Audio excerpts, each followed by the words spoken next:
kembali lagi bersama saya Dr. Royman Simanjuntak, spesialis bedah torak kardiovaskuler. Pada pagi hari ini kita akan membahas mengenai varian baru Omicron dan vaksinasi booster untuk virus COVID-19. Apa itu vaksinasi booster dan penting nggak sih untuk kita? Dosis booster adalah dosis tambahan dari vaksin yang dapat membantu memperpanjang imunitas seseorang yang awalnya sudah merespons sepenuhnya terhadap vaksin COVID. Namun beberapa penelitian menunjukkan bahwa efek protektif ini akan menurun dalam beberapa bulan. Fungsi proteksi vaksin terhadap infeksi menurun pada varian Omicron dibandingkan varian Delta. Namun pada individu yang telah mendapat dosis kedua dan booster, potensi penularan atau transmisi akan lebih rendah dibandingkan dengan orang yang belum divaksinasi.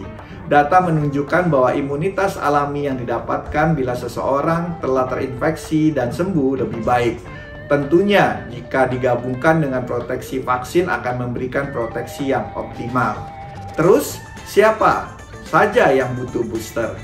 Nah, booster ini dibutuhkan untuk semua orang dari berbagai usia setelah mendapatkan 2 dosis vaksin COVID-19. Suntikan booster yang juga aman bagi wanita hamil, anak-anak, dan orang dengan gangguan imun sedang ataupun berat. Berdasarkan CDC, masyarakat yang sudah mendapatkan vaksinasi primer menggunakan vaksin Pfizer dan berusia di atas 12 tahun disarankan untuk melakukan vaksinasi booster.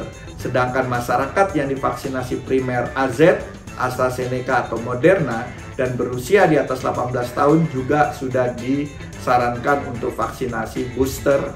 Nah, efek samping dari booster lebih berat nggak, dok? Ditemukan bahwa ada beberapa orang yang mengalami efek samping yang jarang, namun sebagian besar tidak berbahaya terhadap vaksinasi COVID-19 awal. Menurut FDA, efek samping yang paling sering terjadi ada rasa sakit, kemerahan, dan bengkak di tempat suntikan, kelelahan, sakit kepala, panas dingin, dan nyeri otot atau sendi. Pembengkakan kelenjar bedah getah bening lebih sering terjadi setelah dosis booster daripada setelah dosis kedua. FDA telah menyelidiki informasi tentang risiko miokarditis atau radang otot jantung dan perikarditis radang lapisan luar jantung setelah vaksinasi. FDA menyatakan bahwa manfaat dari booster lebih besar daripada risiko terjadinya kedua kondisi tersebut.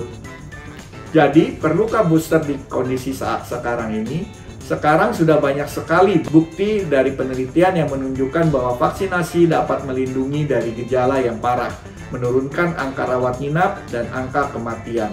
Hal ini merupakan tujuan utama dari vaksin. Jadi fokus dari booster adalah agar dosis ini dapat menjadi semacam top up atau untuk merangsang dari respon imun seseorang terhadap seri vaksin sebelumnya. Booster ini juga dapat mengurangi transmisi dan mencegah munculnya varian baru. Untuk dapat mencapai tujuan tersebut juga butuh waktu, sehingga untuk membantu menghindari transmisi kita bisa saling membantu mengurangi transmisi dengan hal lain seperti memakai masker, mencuci tangan, mencegah kerumunan. Jika diperlukan untuk bepergian keluar, baik untuk berada di tempat dengan ventilasi yang baik. Nah, untuk varian baru Omicron sudah mulai masuk ke Indonesia. Nah, perlu kita kenali. Varian Omicron bermutasi langsung dari original strain COVID-19 yang bermutasi lagi menjadi BA1, BA2, BA3. Saat ini varian BA2 sudah terhitung 97% dari populasi dunia. Menurut Kemenkes RI, subvarian Omicron BA2 ini menular lebih cepat dan meningkatkan tingkat keparahan saat terinfeksi dibandingkan BA1 di Indonesia. Para peneliti di Denmark menemukan bahwa BA2 bahkan bisa menginfeksi orang yang telah divaksin penuh. Jumlah varian BA2 yang saat ini sudah ditemukan sekitar 252 kasus di Indonesia. Varian BA2 dapat menghindari respon dari sistem imun dibanding BA1. Namun jika seseorang terinfeksi varian BA1, maka ia juga akan lebih kebal terhadap varian BA2.